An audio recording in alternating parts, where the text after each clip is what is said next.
বলছি হেলমেট কোথায় দাদা? দাদা হেলমেট হেলমেট হেলমেট আপনার? আমার তো হেলমেট নেই, আপনারও তো হেলমেট নেই দেখছি। আরে ওস্তাদ এই যে এরকম করতো কেন? হ্যাঁ, আরে আমাদেরকে রাস্তায় ধরলে ছাড়ে না তো।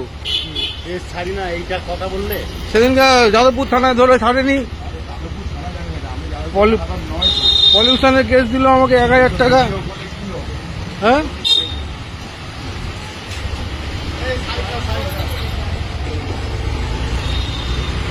কি শুরু করে বল দেখি। আরে এরকম প্রেসকে ছাড়বে না তো পুলিশ মাই সাজে, ওই জন্য তো প্রবলেম হয়ে যায়।